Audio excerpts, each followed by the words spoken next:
지금 인구 감소 지역으로 지정을 했는데 그 후에 예를 들면 각 지방 정부가 열심히 노력을 해가지고 인구 감소가 안 되고 증가 지역으로 바뀌면 혹시 지정을 취소해가지고 불이익을 주고 그러는 건 아니죠?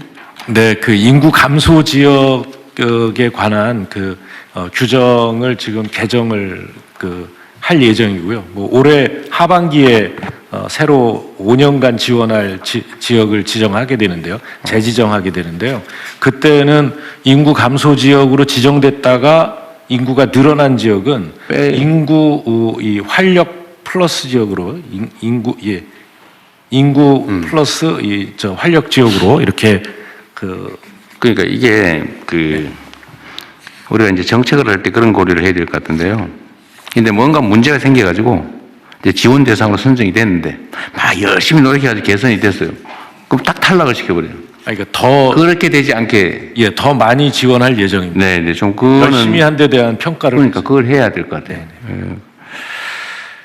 그리고 하여튼 좀 더 근본적인 대책을 우리가 좀 과감해야 되는데 하여튼 지금 뭐 수도권 집값 때문에 난리다가 지금 약간 소강 상태가 된 것 같긴 한데요.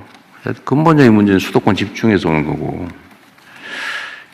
또 한 가지는 이게 농촌으로 복귀를 하려고 그래도 저 산골짜기 있는 그 못 버려지다시피 한 밭도 말이에요. 막 5만 원, 10만 원씩 막 심하게는 2, 30만 원씩 하고 그러니까 이 농사를 지을 수가 없어요. 이게 전부 다 부동산 값이 비정상적으로 높아져서 생긴 문제거든요. 그러니까 이게 지금 정말로 이제 수요가 있어서 경쟁이 치열하니까 땅값이 오른 경우는 뭐 그 자본주의 시장 경제에서 어쩔 수 없는 또 뭐 정상적인 모습인데 오로지 땅이라는 이유로 다 올라가지고 저 시골에 있는 산, 야산 이런 것도 막 10,000원짜리가 없다고 그러대 이제는.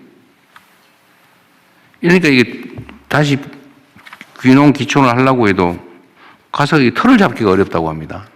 그러니까 이 부동산 가격을 잡는 게 하여튼 근본적인 대책이긴 한데 농지들에 대한 이런 것도 검토를 한번 해봐야 돼요. 세제, 규제, 금융 하여튼 부동산을 투자용으로 보유하는 거는 하나만하다. 그렇습니다. 이 생각이 들게 만들어주지 않으면 이 우리나라 사회가 이게 정상적인 발전이 불가능합니다.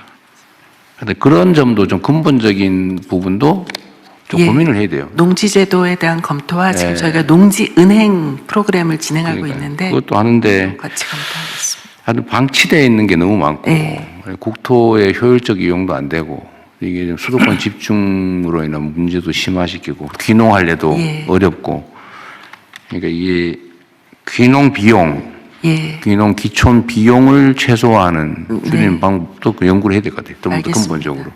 그러려면 땅값을 떨어뜨려야 되는데. 휴경지에 대한 일제 조사 저희가 좀 한번 하려고 하고요. 원래 휴경지는 강제 매각 대상이죠. 예를 매각 뭐 경고하고 아니지만 농지은행에 맡기거나 판매를 하거나 이렇게 할 수 있도록 길을 열어두었습니다만 근데 땅 사가지고 제대로 안 쓰고 있을 경우는 매각 명령 대상인 것 같은데 어디 농지법인가 어디에? 확인해 보겠습니다. 그래?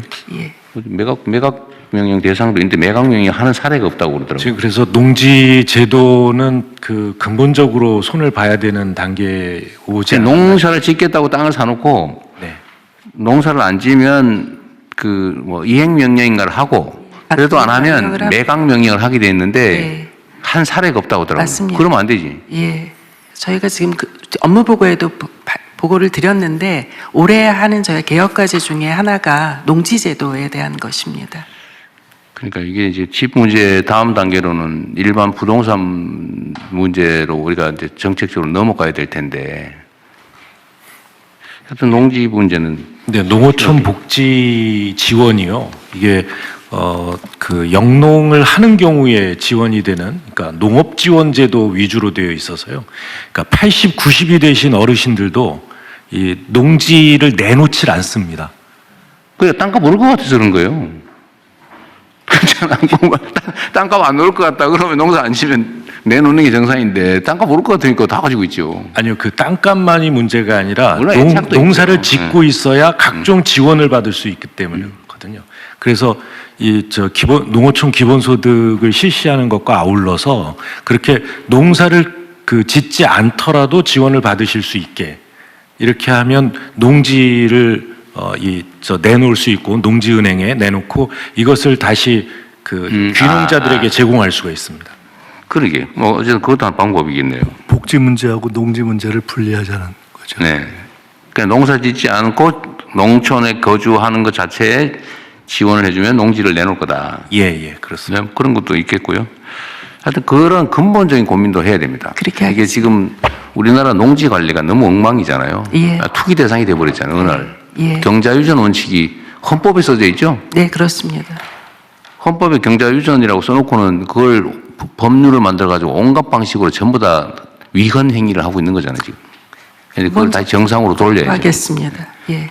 그러니까 관리를 농사를 짓겠다고 땅 사서 안 쓰면은 원래 매각 명령 대상이고 안 하면 그 관리 명령을 하게 돼 있고 그러면 가서 막 가짜로 막 슬쩍 심어놨다가 또 방치하고 그러잖아요, 실제로. 네, 그런 경우- 그러면 실제 매각 명령 해가지고 팔아버려야지. 네. 그걸 안 지키니까 전부 다 원래 뭐 농지는 사가지고 그냥 한 척만 하면 돼라고 모두가 생각하고 있는 거죠. 농지 관리에 근본적인 문제가 있다는 거예요.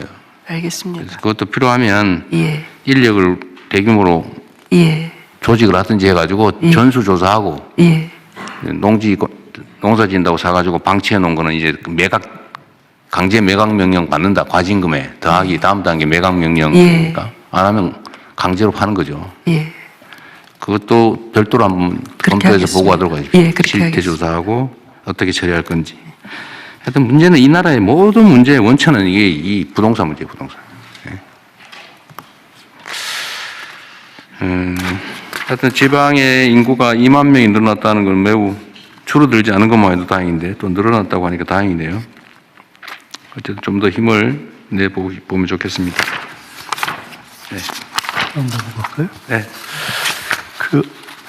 기본소득 얘기를 전에 하면은 이상했다고 대통령께서 말씀하셨는데 지금은 사실 일론 머스크 같은 세계 초거대 기업들이 다 얘기하고 있고 AI 시대가 돼서는 사실 기본소득이 전 세계적인 필수 과제가 됐기도 하고 또 세계적으로 다 국제적인 시도, 이례적 시도 많은데 전국적인 시도를 하는 데는 사실상 대한민국밖에 없기 때문에 대한민국은 합니다. 거진 그 수준 되고 있는 거거든요. 그래서 이번에 500개를 불가피하게 처음에 하더라도 그 다음에 500개 플러스 알파가 아주 기하급수적으로 획기적으로 갈 수 있도록 미리 좀 생각하고 각 부처가 준비를 해줬으면 좋겠다 하는 것이 인구 분산과도 연관되어 있는 의미를 오늘 저희가 함께 논의한 것 같습니다. 다음은 하천 계곡 내 불법 점용 시설 정비 계획을 행안부 장관께서 보고해 주시기 바랍니다.